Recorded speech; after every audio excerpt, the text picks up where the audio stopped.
Narrator. The year is 1989. The world is on the cusp of a new decade, but for many, the spirit of adventure still burns with the intensity of a blazing torch in a dark tomb. On the silver screen, Harrison Ford once again dons the fedora and whip as Indiana Jones in The Last Crusade, a film widely hailed as a return to the thrilling form of Raiders of the Lost Ark. But in the nascent world of personal computers, another kind of adventure was brewing, one that promised players a deeper, more interactive dive into the iconic archaeologist's world. This was the birth of Indiana Jones and the Last Crusade, the graphic adventure. A landmark title from Lucasfilm Games. Lucasfilm Games, soon to be known as LucasArts, was already a rising star in the burgeoning adventure game genre. They had made a name for themselves with innovative titles like Maniac Mansion and Zack McCracken and the Alien Mindbenders, all powered by their revolutionary SCUM script creation utility for Maniac Mansion engine. The cultural context was ripe. Indiana Jones was a global phenomenon, defining the adventure genre and presenting a hero who, unlike the muscle-bound action stars of the era, was vulnerable and human. The motivation was clear. Translate the cinematic magic of Indy into an equally compelling interactive experience. The genesis of Indiana Jones and the Last Crusade, the graphic adventure, began in the autumn of 1988, when Lucasfilm Games tasked Noah Falstein with an immense responsibility to design a graphic adventure based on a highly confidential, unfinished script of the third Indiana Jones film, and have it ready for the movie's summer 1989 premiere. Falstein, an experienced game designer and one of Lucasfilm Games' first 10 employees, felt the weight of the deadline. Recognizing the monumental task, he sought help, and two other esteemed designers joined the fold. Ron Gilbert, who paused work on what would become The Secret of Monkey Island, and David Fox, fresh from Zack McCracken and the Alien Mindbenders. Together, this trio would craft a game that not only faithfully adapted the film but expanded upon it. One of the most fascinating anecdotes from development was the simultaneous creation of the game alongside the film. This meant working with an evolving script, requiring constant adaptation and a deep understanding of the source material. The game's plot closely follows the movie, with Indy embarking on a quest to find his kidnapped father, Henry Jones Sr., and ultimately the Holy Grail, battling Nazis along the way. However, the developers also took liberties, adding unique puzzles and even entire scenes conceived in collaboration with George Lucas and Steven Spielberg themselves. This collaborative spirit ensured the game felt authentic while offering something new. A key challenge was translating the film's action sequences into an adventure game format. Lucasfilm Games, unlike their rival Sierra, famously allowed players to avoid death, focusing on narrative and puzzle solving. Yet Indy was known for punching Nazis. The solution was innovative, the Indy Quotient IQ system. This flexible point system rewarded players not just for solving puzzles, but for how they solved them. You could often talk your way out of sticky situations, or if you preferred, throw a punch. Achieving the maximum IQ often required finding alternative solutions, adding significant replay value. This also meant that, unlike most Lucasfilm adventures, it was possible to die, particularly in some of the more difficult alternative fights. The artistic direction and visual style were quintessential Lucasfilm games. Utilizing the SCUM engine, the game presented detailed 2D environments and atmospheric backgrounds that captured the film's aesthetic, from Barnett College to the Venetian catacombs and Castle Brunwald. While the initial floppy disk versions for DOS, Amiga, and Atari ST featured 16-color EGA graphics, later releases, including the PC VGA version and the Japanese FM Towns version, boasted vibrant 256-color graphics, substantially enhancing the visual experience. Character animations, though a product of their time, were serviceable, conveying a sense of movement and personality. Technically, the graphic adventure was the third game to use the SCUM engine, a robust scripting utility that allowed for complex narratives and user-friendly interaction. It refined the point-and-click interface, offering a clear verb list at the bottom of the screen that players could combine with objects in this inventory or within the environment. This intuitive design was a hallmark of Lucasfilm's approach, moving away from the often frustrating text parser interfaces of earlier adventure games. A notable innovation for Lucasfilm games was the inclusion of look and talk verbs, with the latter introducing a primitive dialogue system allowing players to choose from several lines of dialogue, often with humorous or strategic outcomes. The game's music and sound design were crucial to immersing players in the Indiana Jones universe. While initial floppy versions relied on MIDI synthesis, arrangements by Eric Hammond brought John Williams' iconic score to life. The FM Towns version later offered a significant upgrade with high-quality CD audio recorded by a chamber orchestra, truly elevating the cinematic feel. These themes, from the rousing Raiders March to the more contemplative Henry Jones Sr. theme, were woven throughout the game, underscoring moments of peril, discovery, and lightheartedness. The storyline, while largely following the film, offered players agency. As Indiana Jones, players navigated familiar locations like Venice, the catacombs beneath the library, and the imposing Castle Brunwald, ultimately leading to the perilous trials of the Grail Temple. Key characters such as Marcus Brody and the enigmatic Dr. Elsa Schneider, whose dual role is revealed as in the film, were present. The game cleverly integrated the Grail Diary, a replica of which was included in early versions of the physical game, not just as a narrative device, but as a crucial in-game puzzle-solving tool, especially for identifying the true Grail. This physical feature served as both copy protection and an immersive prop upon its release in July 1989.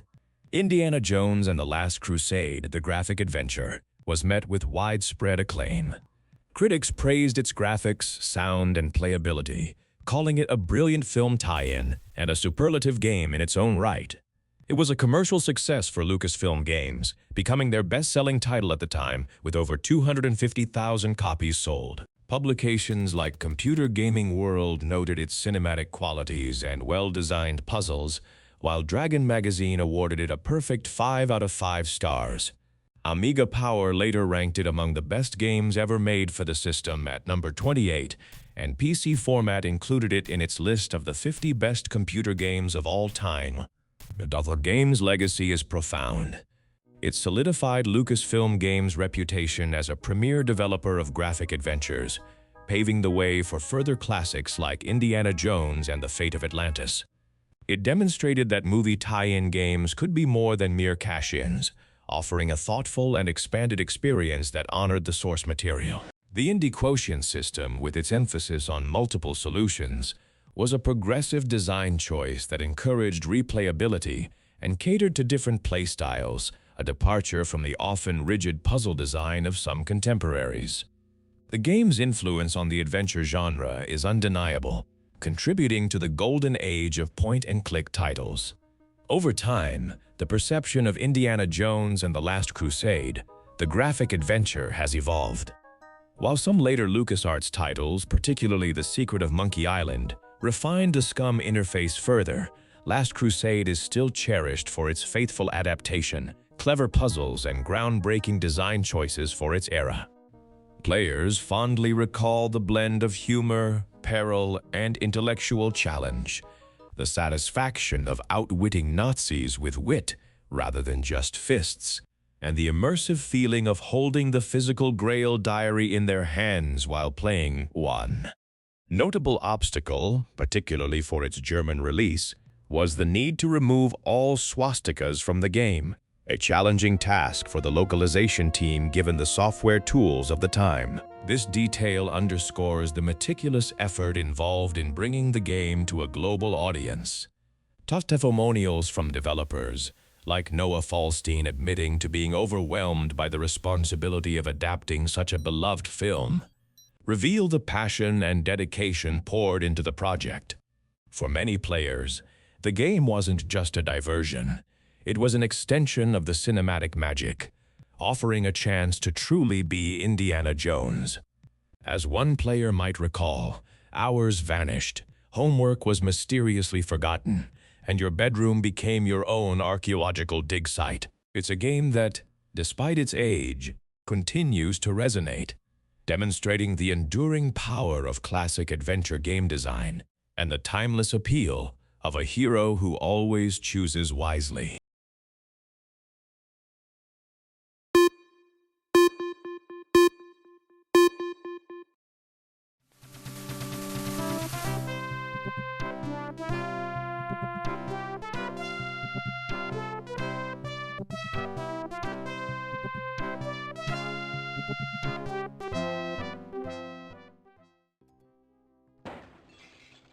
In the early 1990s, the world of video games was rapidly evolving, and graphic adventure games, spearheaded by companies like LucasArts, were at their zenith. Players craved rich narratives, intricate puzzles, and immersive worlds that transported them beyond the confines of their computer screens. Amidst this fertile ground, LucasArts, already a titan in the genre with hits like Maniac Mansion and The Secret of Monkey Island, turned its gaze to one of cinema's most beloved adventurers, Indiana Jones. Having already released Indiana Jones and the Last Crusade, the graphic adventure to critical and commercial success in 1989, the stage was set for an original, grander adventure. This was the cultural and industry context that gave birth to Indiana Jones and the Fate of Atlantis. Released in 1992, the motivation behind Fate of Atlantis was clear: to deliver an authentic Indiana Jones experience that felt like a lost film, a movie we never got. The game was not based on any existing film script, a significant departure that allowed its creators unprecedented creative freedom. Initially, LucasArts considered adapting a rejected script for the third indie film by Chris Columbus, titled Indiana Jones and the Monkey King Garden of Life. However, lead designer Hal Barwood and co-designer Noah Falstein found the script unsuitable for a video game, deeming it terrible and inferior. Instead, they embarked on creating an entirely new story. Hal Barwood, a seasoned filmmaker with a background in screenwriting for films like Steven Spielberg's The Sugarland Express and Close Encounters of the Third Kind, was brought in as the project leader due to his extensive experience in feature films. Noah Falstein, an experienced programmer and designer at LucasArts, collaborated closely with Barwood on the design and story. Together, they researched various myths and legends, eventually settling on the fabled city of Atlantis after spotting a diagram in a cheap coffee table book on the world's unsolved mysteries that depicted the city in 3 concentric circles. This visual immediately shouted, "I want to be a game!" They also decided against a story centered on Excalibur, as it would have confined Indus adventures primarily to England, limiting the globe-trotting scope essential to the character. Development was a 2-year journey, starting in the spring of 1990. One of the most fascinating and challenging aspects of Fate of Atlantis was the implementation of its groundbreaking 3 paths system: the Wits path, the Fists path, and the Team path. This innovative design, championed by Noah Falstein, allowed players to experience significantly different gameplay and puzzles depending on their chosen approach. The Team path notably allowed players to control Sophia Hapgood for portions of the game, offering a unique perspective. While this added immense replayability and catered to different player preferences from puzzle solvers to action seekers to those who preferred cooperative play, it also created an enormous headache for Barwood and the team, making the game far more complicated to build. Hal Barwood recounts how he got stuck doing those 3 paths after Falstein moved on to other projects like The Dig. The paths would eventually converge once Indy reached Atlantis, a necessary compromise to manage the complexity. The game's artistic direction pushed the boundaries of the era. Fate of Atlantis was LucasArts' first game to utilize 256 colors, a significant visual upgrade. It was also one of the first LucasArts games to feature rotoscoped character animation, a technique that brought a fluid, cinematic quality to character movements. Steve Purcell, creator of Sam and Max, and Colette Michaud, who later married Purcell, posed for the character animations. Despite these advancements, Fate of Atlantis marked the last pixel paint project for LucasArts on PCs, as scanning technology was still prohibitively expensive and management delayed its acquisition until it was too late for the project. The game boasted around 120 distinct locations, making it one of the largest LucasArts adventures ever created. Technically, the game ran on an updated version of the venerable Scum engine, a scripting language developed by Ron Gilbert, Eric Wilmunder, Brad P. Taylor, and Vince Lee. It required a 286-based PC, and the enhanced CD-ROM Talkie Edition, released nearly a year after the floppy disk version, required EMS memory for its full voice acting and digitized sound effects. This Talkie version was a revelation, setting a new industry standard for voice acting and deepening player immersion. Doug Lee voiced Indiana Jones, and Jane Jacobs brought Sophia Hapgood to life. Though the music and sound design were integral to capturing the Indiana Jones cinematic feel. While John Williams' iconic Raiders March theme was instantly recognizable, the game featured original compositions and arrangements by LucasArts' talented sound team, Clint Bajakian, Peter McConnell, and Michael Land.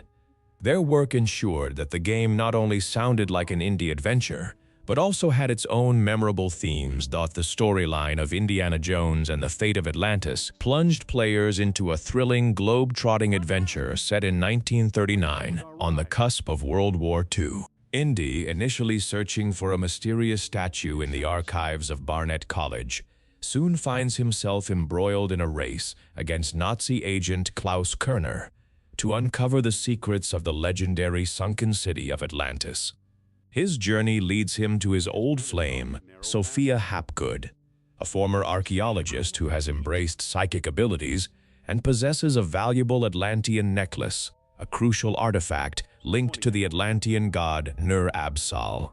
The Nazis, led by the evil scientist Dr. Hans Ubermann, seek to harness the power of orichalcum, a mystical Atlantean metal, for their war efforts. The narrative cleverly integrated historical inspiration with a mysterious ancient civilization, puzzles, and, to Indy's dismay, snakes upon its release. Indiana Jones and the Fate of Atlantis was met with widespread critical acclaim and became a significant commercial hit. It sold over 1 million units, making it LucasArts' most successful adventure title by 2009. Reviewers from publications like Game Informer, Computer Game Review, Games Magazine, and Game Players Magazine named it Best Adventure Game of the Year. Computer Gaming World also recognized it as one of the year's 4 best adventure games. PC Gamer US later ranked the CD-ROM version as the 38th best computer game ever, praising its voice acting for setting a new industry standard. Its success cemented its legacy as one of LucasArts' most beloved graphic adventures. The game's community influence and lasting legacy are profound.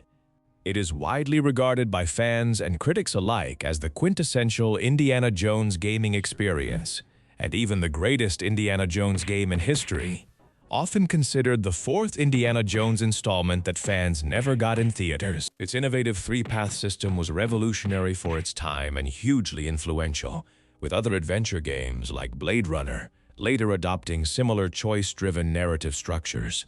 The game's strong female character, Sophia Hapgood, was also highly praised, making the story work in many ways as Indy's crucial partner. The game's enduring appeal is evident in its availability on modern platforms like Steam and GOG.com, and its inclusion as an unlockable extra in the Wii version of Indiana Jones and the Staff of Kings in 2009. However, the game, like the franchise it belongs to, has faced some retrospective scrutiny regarding certain cultural depictions. Critics have pointed out instances of cultural pilfering and white savior trope elements. Indy's actions and the portrayal of non-Western cultures, such as those in Algiers or the attribution of Mayan pyramid construction to Atlanteans, reinforce problematic stereotypes. Sophia Hapgood's character, despite her initial strength, also drew criticism for being reduced to a tool or consistently needing rescue, echoing long-standing issues within the Indiana Jones franchise concerning its treatment of women. These discussions reflect an evolving perception of the game through a modern lens, acknowledging its groundbreaking gameplay and storytelling, while also recognizing its adherence to certain problematic tropes of its time. Despite these criticisms, the overall perception of Indiana Jones and the Fate of Atlantis has remained overwhelmingly positive. It is cherished for its engaging narrative, witty dialogue, challenging puzzles, and its remarkable ability to capture the spirit of the Indiana Jones films. Players fondly recall getting stuck on its difficult puzzles, relying on hint books in the pre-internet era, and the sheer joy of experiencing a brand new, authentic indie adventure. Developers like Noah Falstein still joke about the monumental effort behind the multiple paths, a feature that ultimately solidified the game's unique place in adventure game history. It stands as a testament to LucasArts' golden era, a game that not only pushed technical and creative boundaries but also delivered an emotional connection to a beloved hero, ensuring its status as a timeless classic. 98, 99, 100 beats. Prepare to feel my wrath.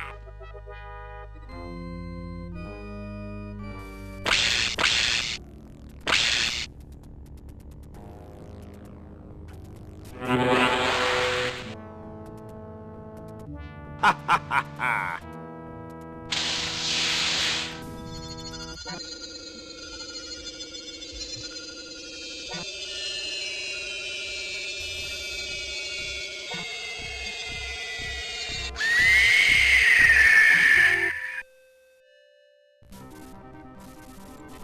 Indy! Follow me, Sophia.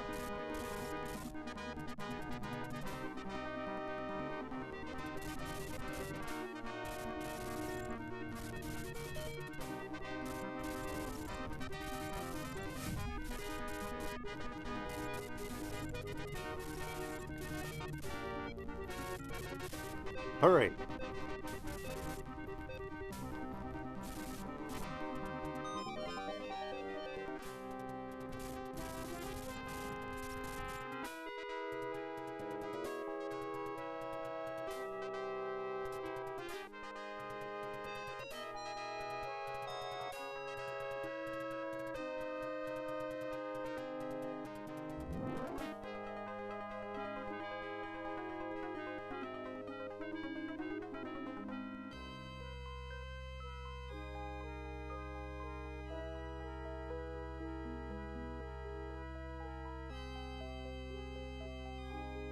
You know, a lot of my discoveries seem like tall tales even to me. At least there's some evidence this time. Then again, maybe not.